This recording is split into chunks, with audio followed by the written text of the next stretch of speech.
तो हमारा जो नेक्स्ट टॉपिक है आपकी यूनिट का नेक्स्ट पार्ट है दैट इज नैनो मटेरियल्स। है कि नैनो मटेरियल्स हैं क्या, उसका इंट्रोडक्शन बेसिक।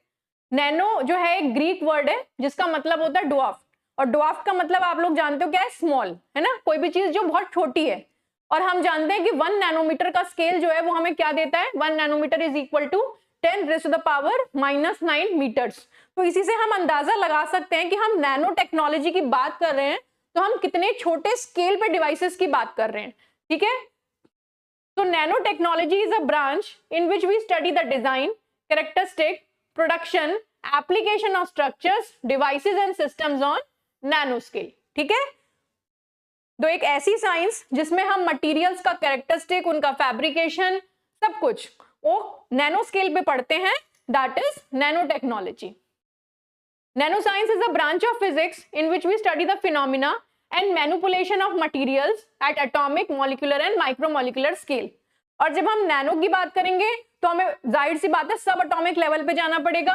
तो मैनिपुलेशन ऑफ मटेरियल जो कि किस लेवल पे हो रहा है, एटॉमिक लेवल पे, मॉलिक्यूलर लेवल पे, माइक्रोमोलिकुलर लेवल पे, ठीक है ना। तो उस तरह का जो वेरिएशन हो रहा है उसको हमें स्टडी करना पड़ेगा। तो that science, that branch of physics is called nano science. The growth of nanoscience and nanotechnology is in line with miniaturization। तो miniaturization का जमाना है, आप जानते हो कि आपके जो चिप साइजेस हैं वो भी छोटे होते जा रहे हैं, आपके हर एक डिवाइस का साइज कॉम्पैक्ट होते जा रहे हैं।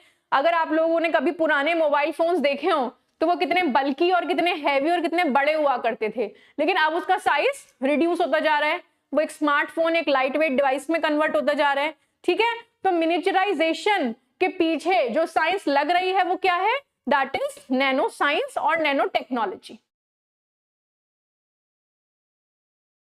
The materials developed under nanotechnology show very different properties at nanoscale in comparison to macro scale, through the properties hardly change at micro scale, ठीक है। उनकी प्रॉपर्टीज भी डिफरेंट हो जाती हैं as compare to their properties on macro scale. Macro scale मतलब बड़ा scale. For example कुछ ऐसे सब्सटेंस भी पाए गए हैं जो ओपेक होते हैं मैक्रो स्केल पे, लार्ज स्केल पे, लेकिन वही सेम सब्सटेंस ट्रांसपेरेंट हो जाता है स्मॉल स्केल पे, नैनो स्केल पे, ठीक है। कुछ मटेरियल्स जो कंबस्टिबल मटेरियल्स हैं, they turn into liquid, insulator become conductor, ठीक है ना। तो यहाँ पे बेसिकली हम इस एग्जांपल के थ्रू यही समझाने की कोशिश कर रहे हैं कि अगर एक पर्टिकुलर मटेरियल है, उसकी कुछ पर्टिकुलर प्रॉपर्टी है, उसकी कुछ सर्टेन कैरेक्टरिस्टिक है, तो वो कैरेक्टरिस्टिक जो उसकी मैक्रो लेवल पे, लार्ज लेवल पे है, वो भी नैनो लेवल पे, नैनो स्केल पे वो प्रॉपर्टी कई बार मटेरियल की चेंज हो जाती है। Nano materials in powdered form, powdered forms are called nano particles. तो अगर आप इन नैनो मटेरियल्स को पाउडर फॉर्म में स्टडी करें, पाउडर फॉर्म में देखें तो उन्हें हम क्या कहेंगे, they are called nano particles. They are important in ceramics, powder metallurgy, achievement of uniform nano porosity and similar applications. तो काफी हमारी एप्लीकेशंस हैं जिसमें नैनो पार्टिकल्स का भी यूज किया जाता है, which is the powdered form of nano particles, nano devices. The difference in properties of same materials are due to their structure and bonding, ठीक है। हमने पढ़ा कि अगर कोई मटेरियल मैक्रो स्केल पे किसी एक तरीके से बिहेव कर रहा है तो वो नैनो स्केल पे किसी अलग ही तरीके से बिहेव करेगा। तो ये जो डिफरेंस आया, इसका रीजन क्या है, इसका रीजन है क्योंकि वो जो उसके सब एटॉमिक पार्टिकल्स हैं, मॉलिक्यूल्स हैं, उनकी तो स्ट्रक्चर है और जो उनकी बॉन्डिंग है वो चेंज हो जाती है, ठीक है। Nano materials, these are the materials that are developed, designed, fabricated and manipulated at the nanometer scale। Various physical, electrical, mechanical and magnetic properties of these materials change drastically। तो जब हम किसी मटेरियल को स्केल डाउन करके nano scale पे लेके आते हैं तो उसके जो बिहेवियर है, उसकी जो फिजिकल, मैग्नेटिक, इलेक्ट्रिकल प्रॉपर्टीज हैं, उनमें ड्रास्टिक चेंज ऑब्जर्व किया जाता है। These are fabricated from carbon ceramics, ferrites, metals, polymers, semiconductors and silicas। Example इसका buckyballs, which are the structure of C60 atoms, carbon के एटम्स से बनता है। Nano tubes, nano gels, nano crystals, quantum dots, etc. So these all are the examples of nano materials। Nano materials की property अगर आपसे 1 या 2 number में पूछी जाए तो आप ये लिखें, और अगर इलैबोरेटिवली पूछी जाए 5 नंबर का क्वेश्चन, 10 नंबर का क्वेश्चन आए, तो आपके लिए मैंने एक बड़ा आंसर भी इसका फ्रेम करके रखा है स्लाइड में। Nano materials are hard, exceptionally strong, ठीक है, ductile at high temperature, chemically very active होते हैं और वियर रेजिस्टेंट होते हैं। नेक्स्ट हमारा टॉपिक आता है क्वांटम वेल। क्वांटम वेल क्या है? देखो, if one dimension is reduced to nano range while the other dimensions remain large, then the structure formed is called quantum well. For example, अगर आपके पास एक 3D मटेरियल है जिसके तीनों डायमेंशंस हैं, ठीक है, ये क्या है? एक 3D बल्क मटेरियल है जिसके पास अपनी तीनों डायमेंशंस हैं। अगर आप इसकी एक डायमेंशन को रिड्यूस कर दो नैनो स्केल पे और बाकी की 2 डायमेंशंस को एज इट इज छोड़ दो, तो जो आपके पास 2D मटेरियल बचेगा, अब ये 2D मटेरियल बच जाएगा आपके पास। फॉर एग्जाम्पल एक शीट है ना, एक प्लेन शीट, तो वो क्या होगा? उस स्ट्रक्चर को हम क्या कहेंगे? क्वांटम वेल, और ये मेरा एक 2 डायमेंशनल स्ट्रक्चर होगा, ठीक है। These quantum wells are widely used in, कहां इसका एप्लीकेशन पाया गया है? डायोड लेजर्स में, including red lasers, DVDs, laser printers, infrared lasers, and also to make HEMTs। HEMTs क्या है? High electron mobility transistors. They can be made to high degree of precision by modern epitaxial crystal growth technique। और इनको बनाया कैसे जाता है? Epitaxial crystal growth techniques के through हम क्वांटम वेल्स को फैब्रिकेट कर सकते हैं। अब देखो, आपने जब एक 3D स्ट्रक्चर की 1 डायमेंशन को रिड्यूस किया तो आपको क्या मिला था? Quantum well. अब अगर हम इस 3D स्ट्रक्चर की कोई भी 2 डायमेंशन को नैनो स्केल पे रिड्यूस कर दें और एक डायमेंशन को एज इट इज छोड़ दें, तो हमें जो स्ट्रक्चर मिलेगा that will be 1D structure. एक डायमेंशन होगी उसमें, बाकी की 2 डायमेंशंस को आपने नैनो स्केल पे रिड्यूस कर दिया है, and the structure obtained is called quantum wire, ठीक है। तो क्वांटम वायर क्या हुआ? If 2 dimensions are reduced to nano scale while third remains same, the structure obtained is called quantum wire, which will be similar to a cable or a wire, जो कि एक copper wire की तरह ही similar होगा, but made with carbon nanotubes। लेकिन इसको कैसे बनाया जाता है? कार्बन नैनोट्यूब से बनाया जाता है। ये जनरली क्या होते हैं? Quantum wires are usually conductors, but they can also be made as insulators or semiconductors।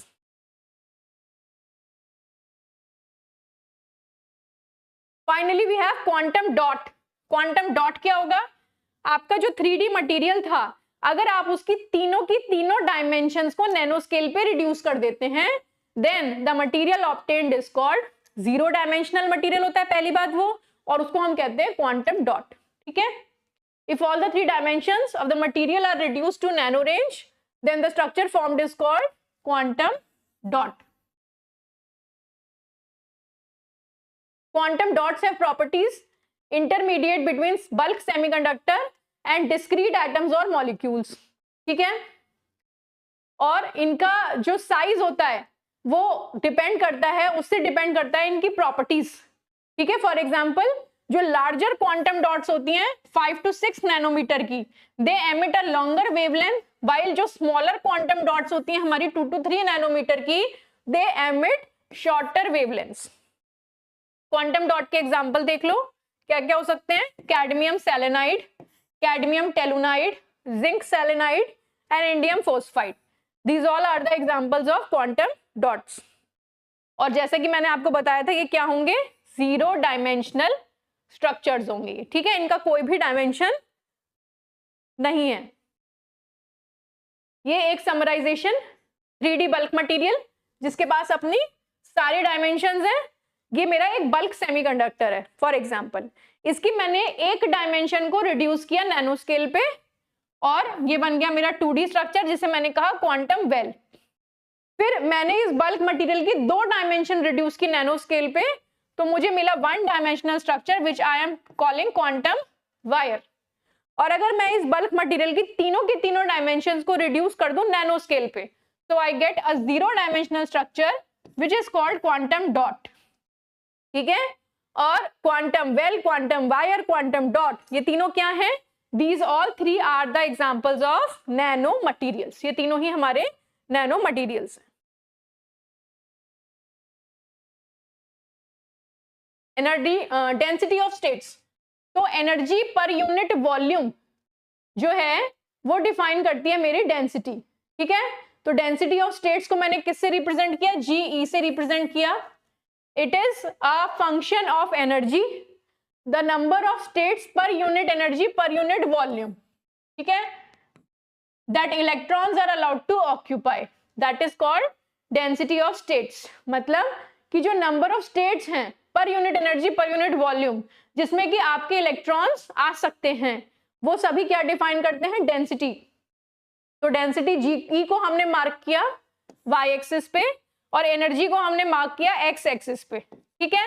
और उसके कॉरेस्पॉन्डिंग हमने प्लॉट्स चेक किए सारे टाइप के मटेरियल्स के जिनकी अभी हम बात कर रहे थे। तो अगर हम एक बल्क मटेरियल जो कि 3D मटेरियल है उसका चेक करें तो कुछ इस तरीके का कर्व हमें मिलता है और इसकी जो डेंसिटी ऑफ स्टेट्स है that is directly proportional to e power half. For quantum well which is a 2D structure हमें कुछ इस तरीके का कर्व मिलता है and density of states is directly proportional to e power 0, energy की power 0। और जब किसी भी मटेरियल किसी भी पैरामीटर की पावर 0 होती है that is equal to constant value.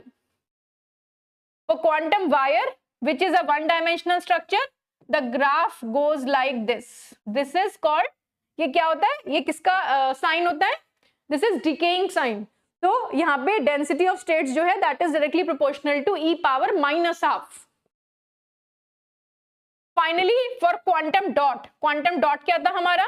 It was a 0 dimensional structure. तो उसके लिए जो हमारा कर्व आता है वो कुछ इस तरीके का आता है, एक स्ट्रेट लाइन और इससे एक बहुत माइनर डिस्टेंस पे एक दूसरी स्ट्रेट लाइन ऐसे इससे मिलती हुई लगभग EG, तो जिसे हमने डिनोट किया है and the density of states is directly proportional to delta EG minus E। Delta का उपयोग कब करते हैं? जब हम किसी बहुत स्मॉल, किसी बहुत माइनर चेंज की बात कर रहे होते हैं, ठीक है ना।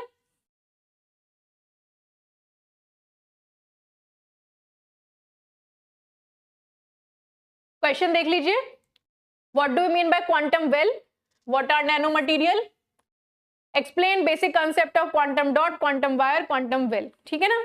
तो ये सारे ही टॉपिक आपके प्रीवियस ईयर पेपर, बहुत रिसेंटली जो आपके पेपर्स हुए हैं उनमें पूछे गए हैं।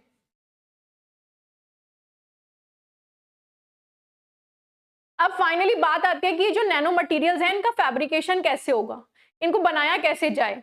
तो बेसिकली हमारे पास दो अप्रोच होती है इनको फैब्रिकेट करने की, एक होती है बॉटम अप अप्रोच और एक होती है टॉप डाउन अप्रोच, ठीक है। तो बॉटम अप टेक्निक नाम से पता चल रहा है, बॉटम अप मतलब हम नीचे से ऊपर जा रहे हैं या फिर ऐसा कह लो छोटे से बड़ा। तो हमने molecule by molecule, atom by atom collect करके बड़ा चीज डिजाइन किया, छोटे से बड़े की तरफ जाना इज बॉटम अप अप्रोच, ठीक है। This is the technique in which devices are built up atom by atom, atom by atom जोड़ करके आप एक मटेरियल को तैयार करते हो, ठीक है। Top down approach, top down approach क्या हो गई? उसकी उल्टी हो गई। जब हम एक बड़े मटेरियल को तोड़ तोड़ के छोटे पर लेके आते हैं, नैनो स्केल पे लेके आते हैं, that is called top down technique. Top down, top से डाउन आना या फिर बड़े से छोटे की तरफ आना, ठीक है। देखो जैसे कि यहाँ पे क्या शो हो रहा है, एक बल्क मटेरियल लिया हमने 3D मटेरियल, उसको ट्रांसफॉर्म किया एनर्जी से पाउडर फॉर्म में, ठीक है। फिर पाउडर फॉर्म से हमने डेवलप की नैनो शीट्स, नैनो पार्टिकल्स, ठीक है ना। तो ये कौन सी टेक्निक है? The technique in which materials and devices are constructed by removing the existing material from large entities. और इसको प्रोसेस को अचीव करने के लिए जो हम टेक्निक यूज करते हैं उसे हम कहते हैं लिथोग्राफी, ठीक है। Lithography is a technique which is used to achieve this top down technique. अब हमारे पास हमारे सिलेबस में एक अप्रोच है, टॉप डाउन अप्रोच है, वो एक CVD, CVD is chemical vapour deposition. तो टॉप डाउन अप्रोच है तो इसका क्या मतलब होगा कि हम एक बड़ा सब्सटेंस, बड़ा सबस्ट्रेट लेंगे और उसे छोटे छोटे टुकड़ों में तोड़ करके डाउन करेंगे और उससे नैनो पार्टिकल्स को बनाएंगे, ठीक है ना। टॉप डाउन अप्रोच का मतलब यही है। तो in this method a substrate is prepared with a layer of metal catalyst. इस चीज को अचीव करने के लिए ये जो हमारा सबस्ट्रेट है इसको हीट किया जाता है एक चेंबर में at a temperature of 700 degree Celsius, ठीक है। Now to initiate the growth of nano tubes, इस चेंबर में आप दो गैसेस को ब्लो करते हो, उन दो गैसेस को हम क्या कहते हैं, प्रीकर्सर्स, ठीक है।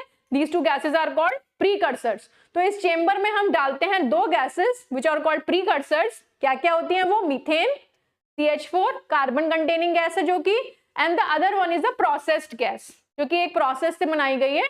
इट में कंटेन अमोनिया, नाइट्रोजन और हाइड्रोजन। तो जो 700 डिग्री सेंटीग्रेड का टेम्परेचर आपने चेंबर में मेंटेन किया है वो क्या करता है, जो CH4 के एटम्स हैं, मॉलिक्यूल्स हैं, सॉरी, जो CH4 के मॉलिक्यूल्स हैं उनको ब्रेक कर देता है, ठीक है।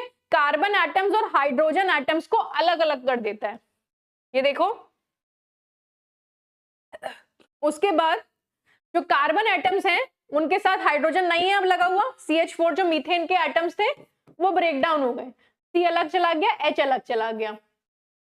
These carbon atoms attach to the catalyst particles where they bond to other carbon atoms and this results in the formation of nanotubes. ये देखिए, this is the CVD top down approach, chemical vapor deposition। क्या कर रहे हैं, एक chamber लिया, एक furnace ले रखी है, इसके अंदर हमने अपना सबस्ट्रेट रख दिया।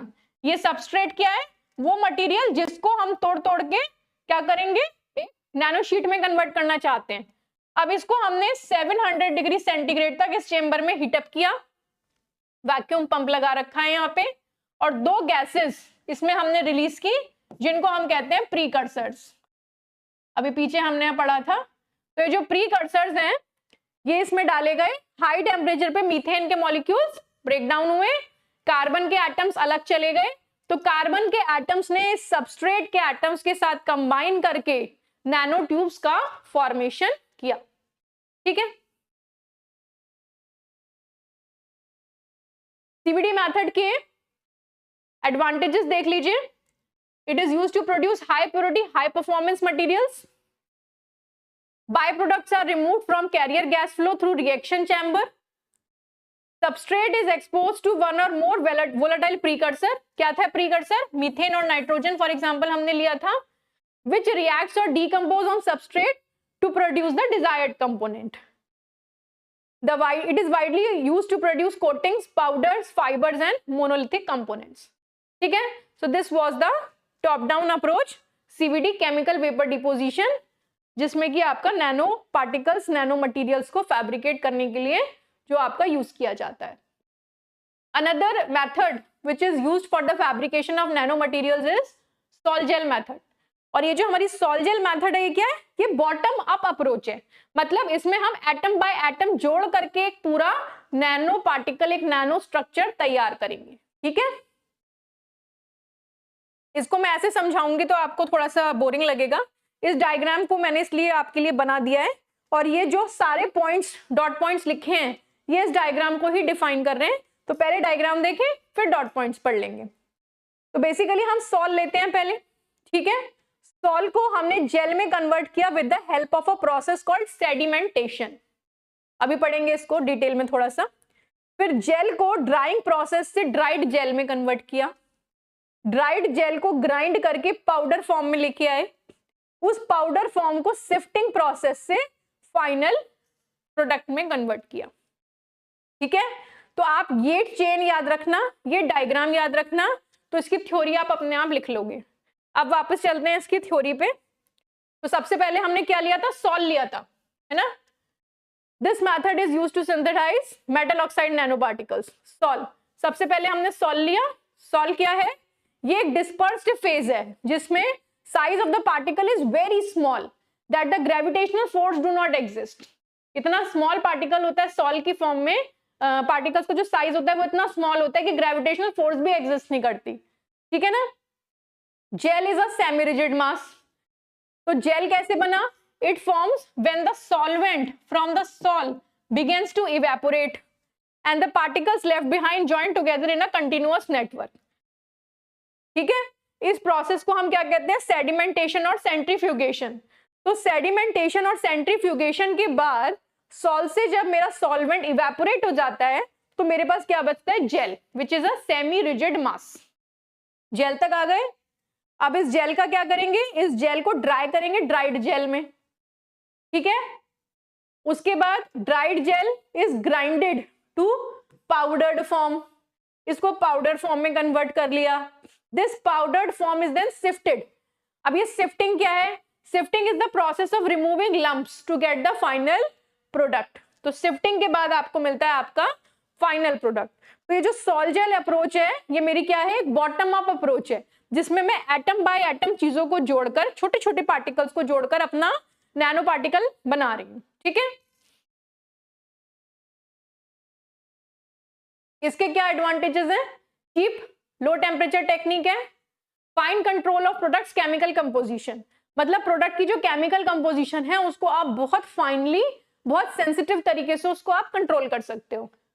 Rate of reaction can be easily controlled, even small quantities of dopants can be formed uniformly dispersed in the final product, ठीक है।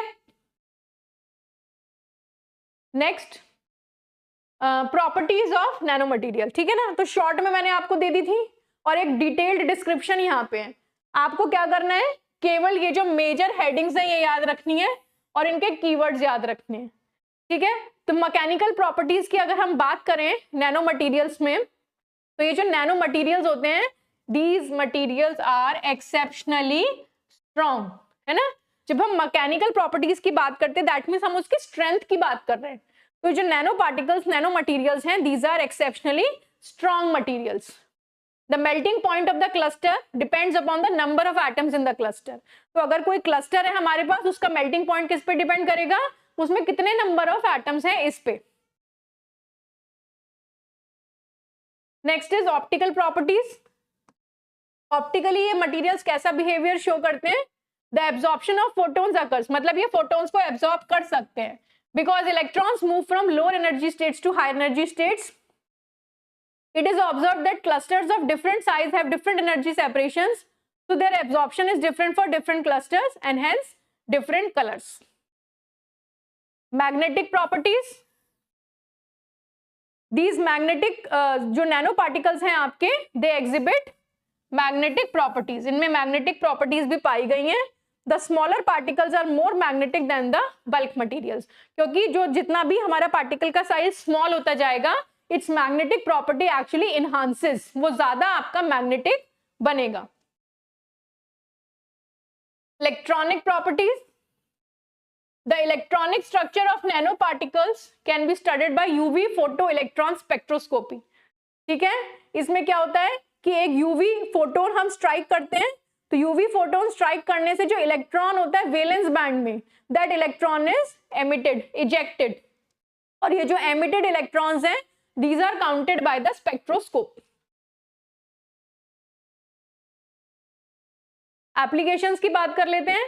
तो जो नैनो मटेरियल्स हैं सबसे पहले इलेक्ट्रॉनिक डिवाइसेस में यूज किए जाते हैं. सिंगल इलेक्ट्रॉन ट्रांजिस्टर एसईटी में यूज किए जाते हैं. Spin value, magnetic tunnel junctions MTJ. अगर ऑप्टिक्स की बात करें तो ऑप्टिक्स में आपकी जो नैनो साइंस है वो लाइट एमिटिंग डायोड्स में यूज की जाती है. एलईडी सब लोग जानते हैं क्या होता है, सब लोगों ने देखी है एलईडीज. ठीक है. ल्यूमिनेसेंस, फिनोमिना ऑफ ल्यूमिनेसेंस भी आपने पढ़ा है. क्या होता है ल्यूमिनेसेंस? जिसकी वजह से एमिट होती है लाइट, है ना. तो luminescent barcode structure, photovoltaics, these again are the very important areas जिनमें आपके nano particles, nano materials use किए जाने लगे हैं. डायग्नोस्टिक, मेडिकल फील्ड में नैनो पार्टिकल्स का, नैनो मटेरियल्स का बहुत यूज है. ठीक है. तो कोई भी बीमारी, कोई भी पर्टिकुलर चीज को अगर डॉक्टर्स को डायग्नोस करना होता है तो वो नैनो पार्टिकल्स का, नैनो टेक्नोलॉजी का यूज करते हैं. Drug delivery to a specific portion of patient's body. ठीक है.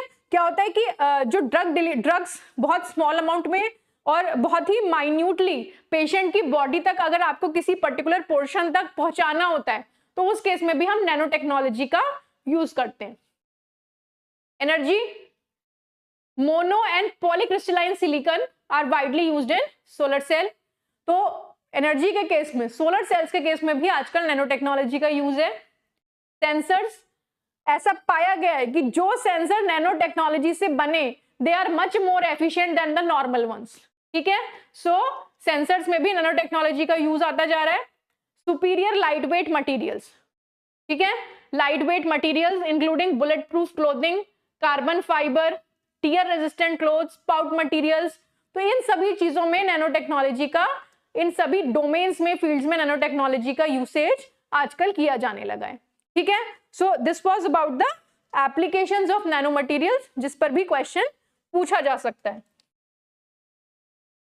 तो प्रीवियस ईयर में आपके रिसेंटली 22-23 में क्वेश्चन पूछे गए हैं। Discuss the properties and potential applications of nano materials. ठीक है, दोनों ही चीजें मैंने आपको कवर करा दी हैं। And what are the risk of using nano materials to human body. अगर ह्यूमन बॉडी पे हम नैनो मटेरियल्स का इस्तेमाल करते हैं तो क्या उसका कोई डिसएडवांटेज है। हालांकि ये क्वेश्चन थोड़ा सा ऑफबीट था, बट मैंने इसका आंसर यहीं पे मेंशन कर दिया। पहला, टॉक्सिसिटी, ये जो नैनो पार्टिकल्स होते हैं, नैनो मटेरियल्स होते हैं, उसमें कुछ पोर्शन ऑफ टॉक्सिक केमिकल्स होता है which can be harmful for humans. Bio accumulation, एक रेगुलर यूज की वजह से, एक लगातार यूज की वजह से ये जो नैनो मटेरियल्स हैं या नैनो पार्टिकल्स हैं वो अक्यूमुलेट हो सकते हैं in different areas, in different portions of your body. ठीक है, which can be dangerous for health. Inhalation hazard, inhale करना मतलब सांस लेना। तो ये जो पार्टिकल्स हैं ये इतने माइन्यूट होते हैं कि ये हमारे ब्रीदिंग के साथ, इनहेलेशन के साथ अंदर चले जाते हैं, जिसकी वजह से ये हमारे रेस्पिरेटरी ट्रैक में और रेस्पिरेटरी ऑर्गन्स के लिए को एडवर्सली इफेक्ट कर सकते हैं। ठीक है, and finally we have skin penetration.